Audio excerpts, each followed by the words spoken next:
Welcome, dear friends, to the Tuesday episode of At the Edge of the Unknown, and thank you for joining us.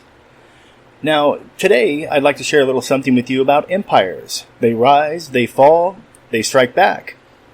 Again, empires rise and fall. Dynasties come and go. Every civilization has experienced decline, if not outright collapse. Every organization, whether religious or secular, has experienced both good and bad times. One day the pendulum swings one way, the next the opposite. But every day has something in common. The more the pendulum swings, the closer it gets. Now I find it a bit curious that the pendulum, that great sweeping arc of impending doom, is shaped much like that of a crescent moon. In ancient times, in the ancient civilization and culture of the Chaldeans, Nanar, also known as Sin, was worshipped as the god of the moon. Indeed, the Sinai wilderness, peninsula, and even mountain take their name from this god. Sinai, the wilderness of sin.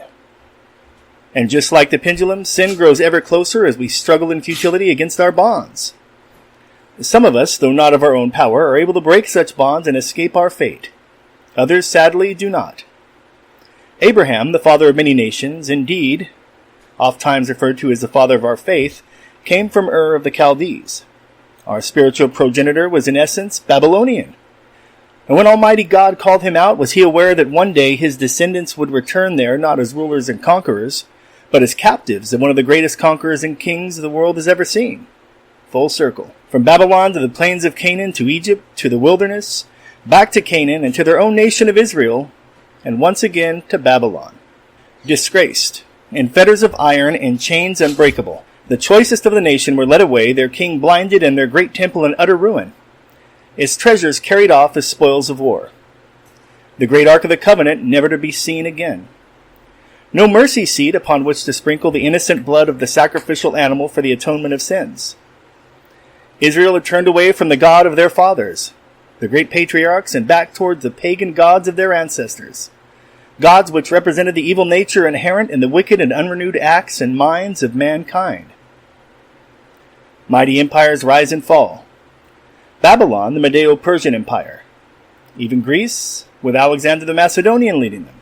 They too fell into disarray upon his death when his generals divided the lands once ruled by the man who performed seemingly impossible deeds. Deeds such as the destruction of the mighty city of Tyre as foretold by the prophet Ezekiel. Rome too fell, arguably the greatest human empire in history, and it too met its ignominious end. Now, in ecclesiastical circles, they are depicted as heathen or pagan nations, and their fall brought about by the judgment of a righteous and almighty God. And yet, if God is not omnipotent, then empires cannot rise and fall without his permission. Now, throughout recorded history, great nations rose to heights undreamt of and fell once more.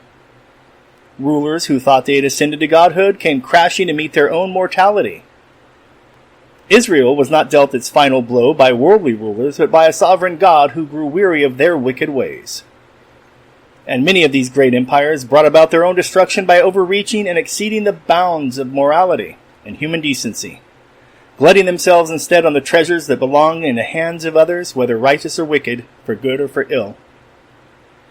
In Greek and Norse mythologies, there are tales of golden apples.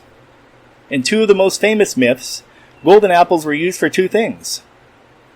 For the Greeks, it was an apple of gold that tempted the goddesses to use Paris as their judge. This ultimately brought about the downfall of his father's kingdom of Troy. And for the Norse, it was the golden apples of Idun that granted the gods immortality. They ate of the fruit to prolong their lives, but when they were stolen, the gods rapidly aged. And rather than being concerned with their own legacy, they sought only to prolong their own lives. Not living as mortals, they could not adapt and adjust, and so were all slain during the final battle of Ragnarok. An interesting note is this: these gods were extremely powerful, yet were ruled by their emotions and acted like petulant children. Spoiled children with immense power and influence, but children nonetheless, and as children, eager to cast the responsibility for their own actions on others. Empires and dynasties were built on the premise that only those who were powerful enough to rule should rule. It may be said that their end was brought about by those fighting for freedom.